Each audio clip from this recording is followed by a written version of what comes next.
हिमाचल प्रदेश में जैसे जैसे लोकसभा के चुनाव नजदीक आ रहे हैं, वैसे ही कांग्रेस व भाजपा ने अपनी कमर कस ली है, जिसके चलते दोनों दलों के नेताओं ने अलग अलग क्षेत्रों के दौरे करने शुरू कर दिए हैं। जिसके चलते आज नालागढ़ विधानसभा क्षेत्र के एक दिवसीय दौरे पर शिमला संसदीय सीट से सांसद सुरेश कश्यप पहुंचे। सांसद सुरेश कश्यप सबसे पहले नालागढ़ के घोलोवाल गांव के कुलाड़ी में पहुंचे। वहां पहुंचने पर उनका भाजपा कार्यकर्ताओं ने जोरदार स्वागत किया गया। मंच पर सांसद सुरेश कश्यप को टोपी, शॉल व तलवार देकर सम्मानित किया गया, जिसके बाद वह खिलिया गांव नगर व मस्तानपुरा में भी गए।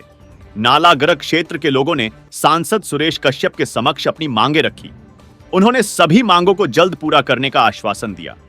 वहीं पर सांसद सुरेश कश्यप ने अपने दौरे के दौरान संबोधन में कहा कि प्रधानमंत्री नरेंद्र मोदी जनता के हित के लिए कार्य कर रहे हैं।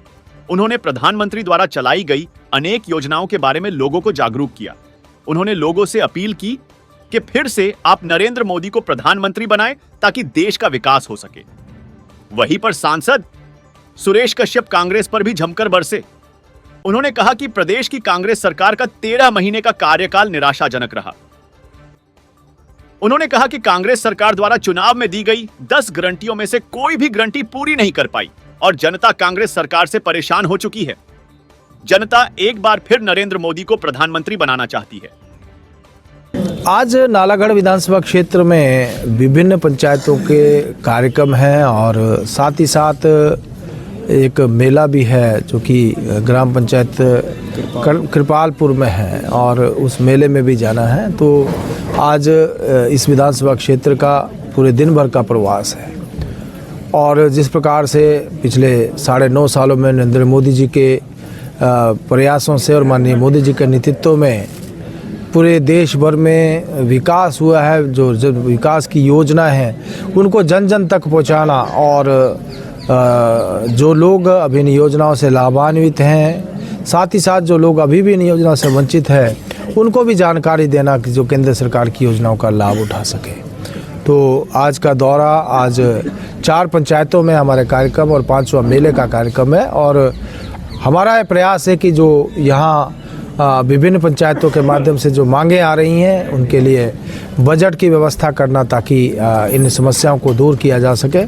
और साथ ही साथ जिस प्रकार से 22 जनवरी का जो बहुत महत्वपूर्ण दिन है, जब अयोध्या में रामलला जो है अपने मंदिर में विराजमान होंगे, तो उसका निमंत्रण भी जन जन को कि 22 जनवरी को उत्सव के रूप में हम मनाएं और साथ ही घर में दीपमाला करें, दीप जलाएं, क्योंकि यह सौभाग्य लगभग 500 सालों के बाद आया और हमारे जीवन में हम सबको ये मौका मिला है कि रामलला जब अपने मंदिर में 500 सालों के बाद विराजमान होंगे, उस कार्यक्रम के भी हम साक्षी बनेंगे।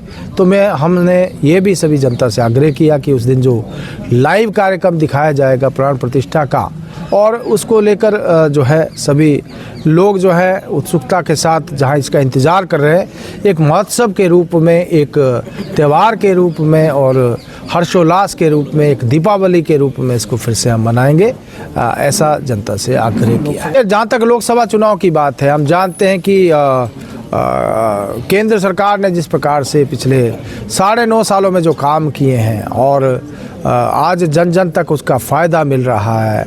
आज शायद ही देश का कोई व्यक्ति ऐसा है, कोई नागरिक ऐसा है जिसको किसी न किसी रूप में नरेंद्र मोदी जी की योजनाओं का लाभ ना मिला हो।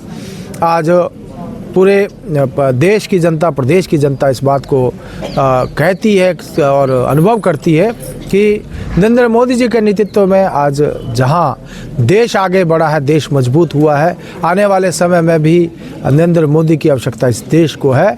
और नालागढ़ की जनता भी ये कहती है कि पिछली बार से ज़्यादा लीड इस बार जो है फिर से देंगे और चारों की चारों सीटें हम शिमला भी जीतेंगे और तीनों संसदीय क्षेत्र की जो चारों सीटें हमारी हैं, चाहे वो शिमला है, चाहे कांगड़ा है, चाहे मंडी है, चाहे हमीरपुर है, रिकॉर्ड मार्जिन से पिछली बार की तरह इस बार भी चारों की चारों सीट जीत कर नरेंद्र मोदी जी की झोली में डालें। देखिए, जहाँ तक हम बात करें वर्तमान प्रदेश सरकार की, तो बड़े बड़े वादे जनता से किए थे। यहाँ मैं देख रहा हूँ मातृ शक्ति यहाँ पर बड़ी संख्या में बैठी है।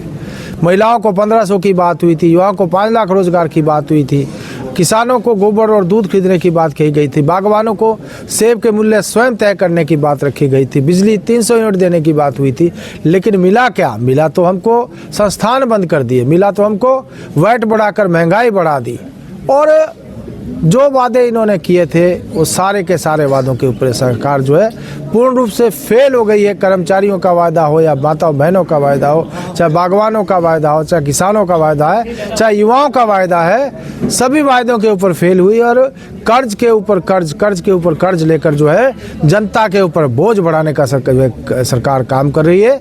सरकार जो है विकास के मामले में पूर्ण रूप से फेल हो गई, हर मामले में पूर्ण रूप से फेल हो गई, और गारंटियां भी सरकार की फेल हो गई है। तो जनता जो है लोकसभा चुनाव में इसका जो है बदला निश्चित रूप से लेगी और चारों सीटों के ऊपर भारतीय जनता पार्टी को लीड देगी।